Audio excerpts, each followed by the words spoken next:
नमस्कार दोस्तों, आइए यूपीएससी हिंदी साहित्य ऑप्शनल का यह प्रश्न देखते हैं। प्रश्न का उत्तर हम लोग को 150 वर्ड में लिखना है। हमारा कथन दिया है, इसका संदर्भ, प्रसंग और व्याख्या लिखना है। कथन दिया है, तुम्हारे दुख की बात भी जानती हूँ, फिर भी मुझे अपराध का अनुभव नहीं होता। मैंने भावना में एक भावना का वर्णन किया है। मेरे लिए वह संबंध सब संबंधों से बड़ा है। मैं वास्तव में अपनी भावना से प्रेम करती हूँ, जो पवित्र है, कोमल है, अनश्वर है। ठीक है, अब इतना पढ़ने के बाद आपको यह समझ में आ जाना चाहिए कि यह आषाढ़ का एक दिन से लिया गया है। ठीक है, तो हमको इस साइड और इस साइड नहीं लिखना है, बीच में ही लिखना है। आप अपना संदर्भ ऐसे लिख सकते हैं कि व्याख्यान गद्यांश मोहन राकेश के पहले नाटक आषाढ़ का एक दिन कब लिखा गया था, 1958 में। आपको याद हो इतना लिखिएगा, नहीं तो छोड़ दीजिएगा। से अवतरित है।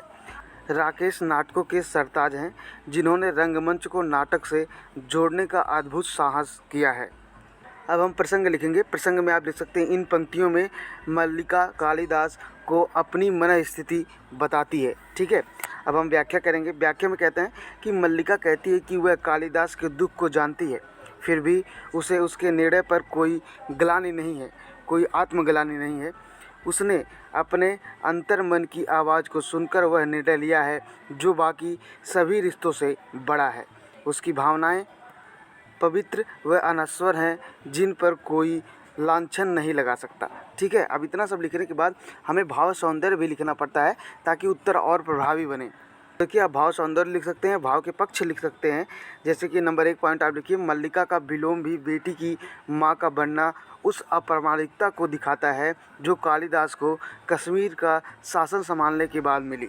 ठीक है, अगला आप लिख सकते हैं, नाट्य भाषा का प्रयोग सुंदर व आकर्षक है, भावना में एक भावना का वर्ण। ये शब्द आया होगा जब हम लोगों ने क्वेश्चन का वो पढ़ा होगा, जो इसमें दिया हुआ है पैराग्राफ, तो आपको दिखा होगा वहाँ पर कि भावना में भावना का वर्णन किया है। तो ऐसे आप लिखेंगे तो उत्तर और प्रभावी लगेगा। तो उसके बाद आप लिख सकते हैं, व्यक्तित्व विभाजन की ऐसी समस्या नई कहानी की लगभग हर कहानी में मिलती है। जैसे आप सामना ले लीजिए, सेरा ले लीजिए, इन सब में आपको ऐसा देखने को मिलेगा। अगला पॉइंट आप लिख सकते हैं, छोटे संवादों के साथ विराम चिन्हों का सुंदर प्रयोग किया गया है, चुस्त और गतिशील है, ऐसे भी आप लिख सकते हैं। अगला आप लिख सकते हैं, तत्सम व तद्भव शब्दों का प्रयोग सुंदर रूप से किया गया है।